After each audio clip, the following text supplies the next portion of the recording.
Ignace, Aladdin, everyone is here. So Hey, don't forget about don't do me like that. Tijuana. Tijuana's coming too. Omega Rugal's coming. Yeah, we got Trainer K, we got Ezeta, or the EZ. Captain Falcon player. I forget his name. Soki, no, Yeah. our Andrik in this case. Yeah, Andrik, Yeah, he changed Andrik, his name. Formerly known as Soki, but now it's Andrik. He's here. Yeah, I think so. I know he signed up, but he's last time he signed up too, and like he's not consistent when it comes to. Yeah, you know, we'll see what happens anyway. But I haven't met him before. Okay. Yeah. So it should be fun. All right, what do we have here? We have green team being Ivysaur and Dedede.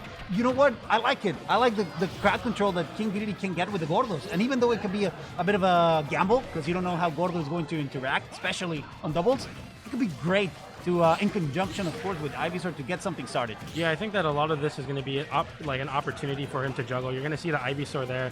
Question Mark is really proficient at juggling, so he's going to go for those uppers, go for up tilts. He wants to set up juggle situations because that's where Dedede is going to strive.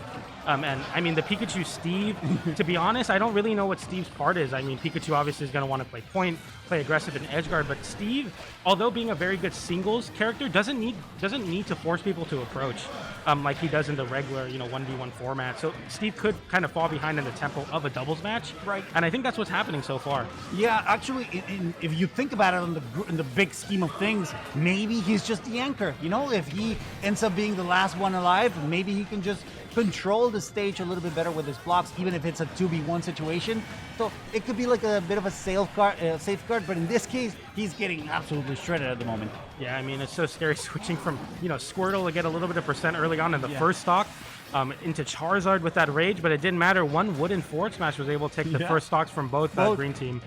A double kill there. Yeah. And the diamond in hand, I mean, this is where you're going to start seeing a lot of percent on, small combos, but I think it's really important that Pikachu is very aware of where the Steve wants to throw out the moves, because you don't want to be caught in those combos alongside. You take so much percent. Yeah, to be fair, Steve shouldn't have to be careful like that. He needs to set hitboxes out, because he's good at that, right? Especially with Diamond at hand. And Pikachu's really mobile, so it would make sense that Pikachu's just ready to get away from those active hitboxes as he tries to get stocks converted into something. Absolutely, and what a down air there to punish the minecart. The Charizard on deck now. You're going to see some very early and explosive kills with this rage. On the left side of the stage, King Dedede ledge trapping Pikachu, something you don't see quite often.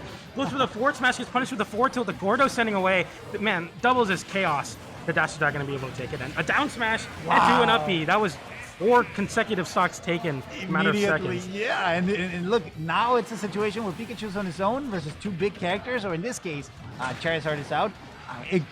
Adjusting or at least securing a little bit more of a longer lifespan. But hey, careful, you gotta get your finger ready on that trigger. Yeah, I like that high down air there to go punish the up. You get a little bit more percent. You need to find a gimp here one way or another. You're fighting 1 stock to 3, but your Pikachu, you can definitely keep these heavies in disadvantage if you play it right. But Dedede getting grabbed there, and Pikachu getting the punish. This is something where I feel like Pikachu is definitely the character to do this, but you're so fragile versus 2 heavies, and down throw into the back, you're not connecting. They have these ideas, they're just not finding the execution quite yet. Yeah, basically Pikachu needs to get rid of King Dedede before anything else happens, because if Charizard is gone first, now you're going to have to deal with Squirtle. So you're going to have speed, you're going to have stage control with King Dedede, so you don't want that. But again, as you mentioned, Pikachu being so lightweight, he can't afford getting hit too hard or too soon, because right now it's really dangerous, and look at him trying to set up.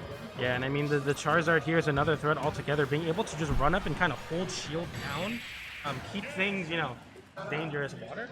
Water. Ah, thank you. No problem. All right, well, that was game 1. Going to Swamp and Question Mark. Definitely seeded to win this. They're very, very good players here in San Diego. One of the best Pokemon trainers in SoCal, point blank, period. Crazy. You get to see all the SoCal people watching in the background.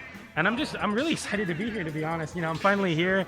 I'm awake. I'm ready to go. And I'm happy to be on the mic with you, sir. This is going to be some very, very fun Smash Ultimate, I think. Great way to spend a Saturday. Saturday, whole day of Smash. And of course, with the best of the region. That's the thing. We got people from up north. We got people from Los Angeles, basically, or at least that area. We got people from Tijuana as well coming up over here, which is, let's be fair, it's pretty close, right? But not a lot of people can afford, or rather have the paperwork ready in order to come up. Dude, as soon as that happens, as soon as more Mexican players afford or are able to travel up north, it's gonna be insane, dude. It's gonna be causing insane upsets. I'm excited to see it. But here, This is, I feel like this is such a hectic team comp. That's something you're not really quite ready for in Pokemon Trader DDD. Once again, I'm not too sure what the Steve is supposed to do except take a back air there, forward air into the back air with Pikachu. Some crazy combos coming out, and that's the combos you need here to take the stocks off of these heavies. It's just crazy.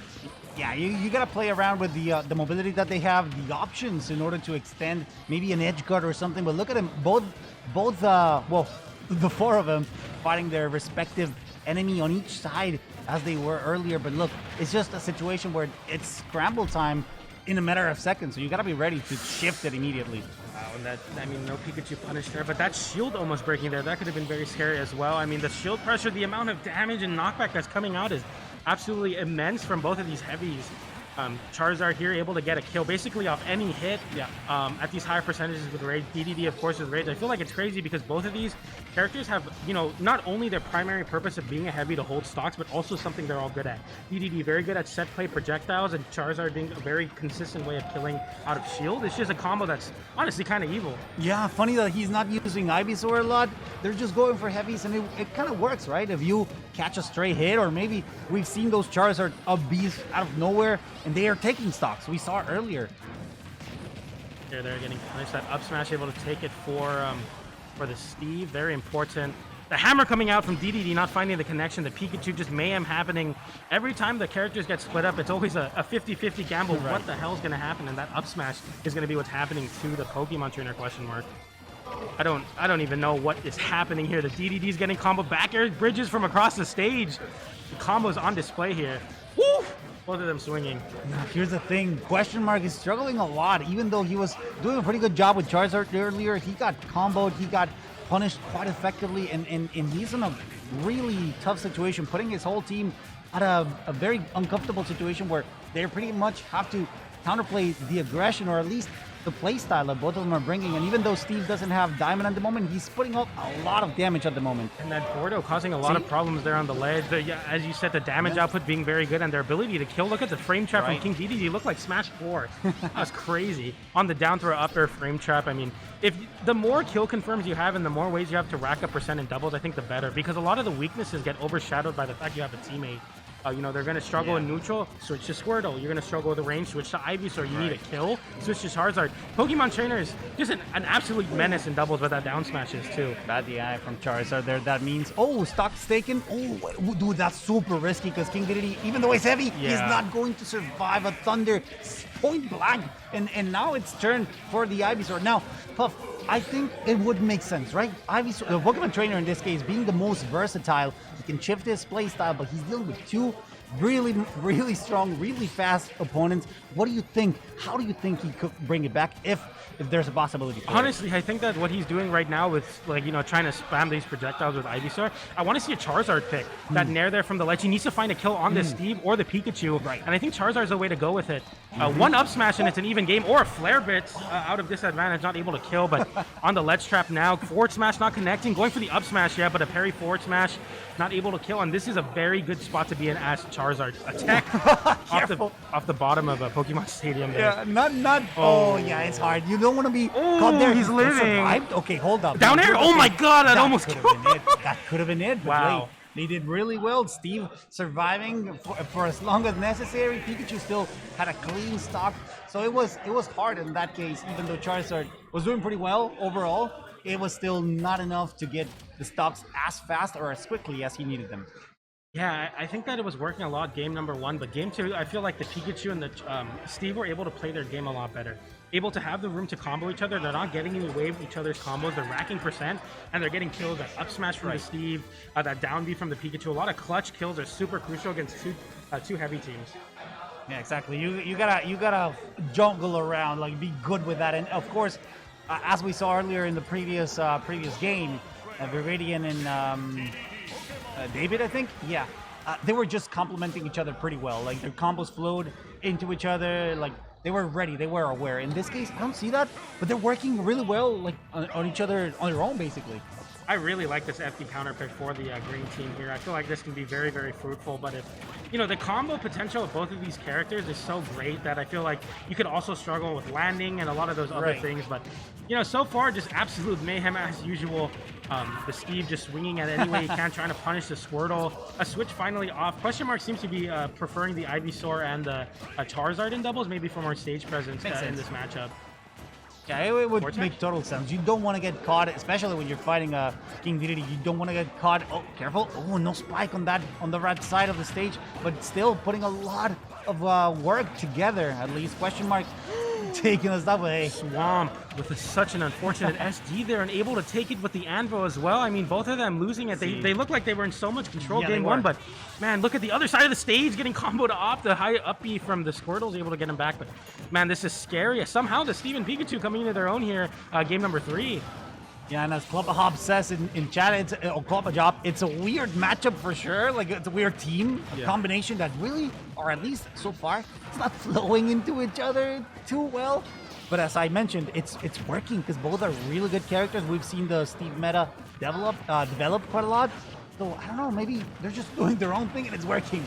Yeah, I mean, if you're gonna play 2 1v1s as your playstyle, it's definitely you're gonna want Steve and Pikachu. Right. Their combos last a long time and set up in very different ways.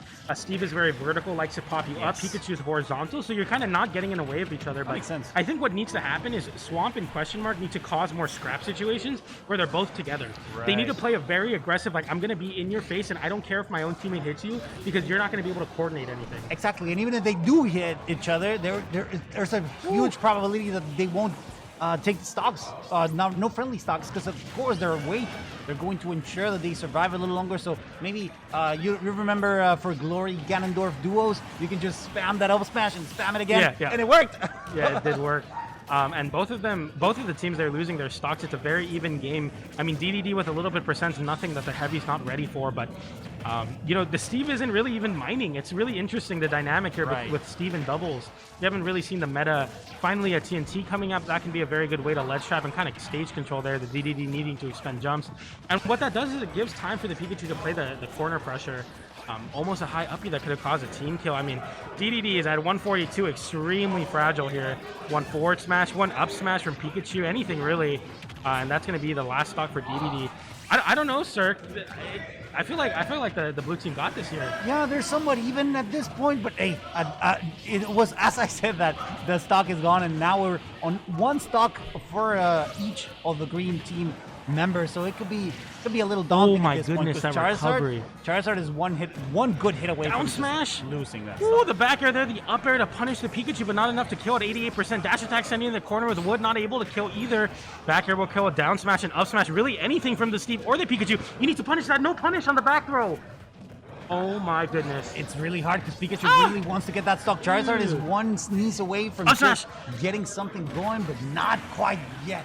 This is bad. Dedede versus a Pikachu and a Steve. I mean, if either of them decide to play point, I feel like they could really invalidate the character here. But if any character is going to do it, it's going to be one of the heaviest in the game. I don't know, man. It's not looking pretty. It's not looking pretty. Both of them are doing really well. The percentages are high, but hey, they still got enough, especially Pikachu. It's got enough fuel in the tank to get something going, and Dedede is already over 100. Yeah, and the Steve needs to take the stock here. He has Diamond and a Gold waiting for him to spawn back in. Take the stock and play your game. I mean, why even worry about it? You're a healthy Steve with materials and Diamond. This is exactly where you want to be if you're Steve. Re-grabbing the ledge, no punish there. He needs to get a down smash off. No down smash. Nope. Wait a minute, gets a shield break. I didn't like the fact that Steve. Oh my god! Oh my god! Oh my god! Is this gonna be Swamp with the clutch? Back air. No shot, he clutches these. Dude, it should have been Pikachu. Pikachu had a free stock. It's guy for Ceej. He's good. Gets the growth. Dude, he's better at doing combos. But here's the thing. King Dedede with this amount of rage. There it is, the dash attack! He's gotta be super Ceej takes it with the pop-off. Oh my god, that was extremely close for absolutely no reason. It was insane. That's just, and you have to hesitate a little because that stock taken for Steve, it was just denied. Like, he did nothing with it.